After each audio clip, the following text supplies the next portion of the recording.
This is DRM News, bringing you the top stories from around the globe. Stay informed with the latest updates and developments as they happen. Let's get started with today's headlines. Israel has carried out multiple strikes targeting the Houthi movement in Yemen. According to Houthi media, the attacks resulted in several casualties. The strikes included an airport in Yemen, where the head of the World Health Organization, Tedros Adhanom Ghebreyesus, was present. He reported that he was about to board a plane when the attack occurred.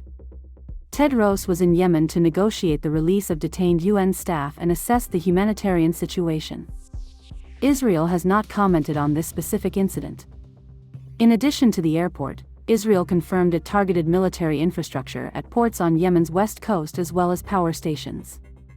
Prime Minister Benjamin Netanyahu stated that Israel's campaign against the Houthis was just getting started and vowed to continue until their objectives are achieved.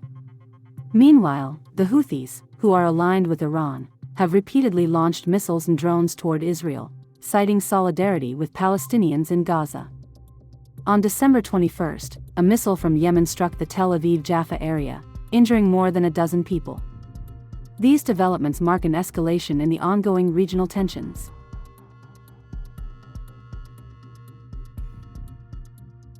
Richard D. Parsons, a trailblazing businessman and former CEO of Time Warner, passed away on December 26 at age 76 after battling cancer.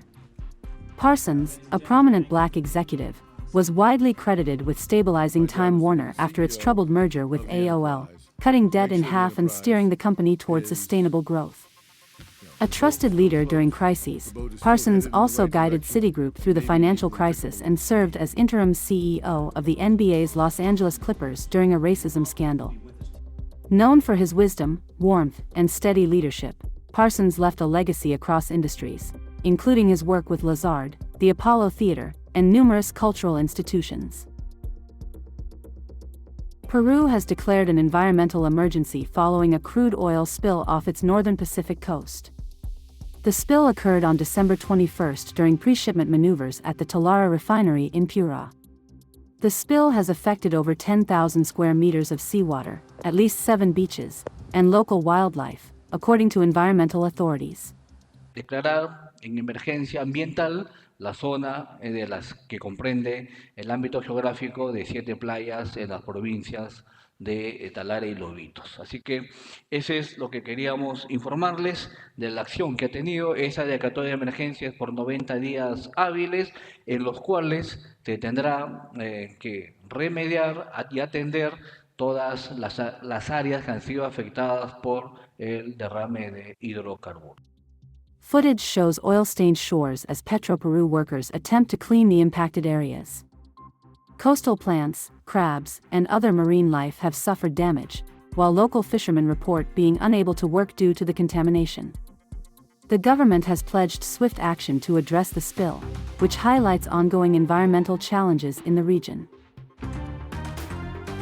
2 sailors have tragically lost their lives in separate incidents during the Sydney to Hobart yacht race, marking the first fatalities in the prestigious event since 1998.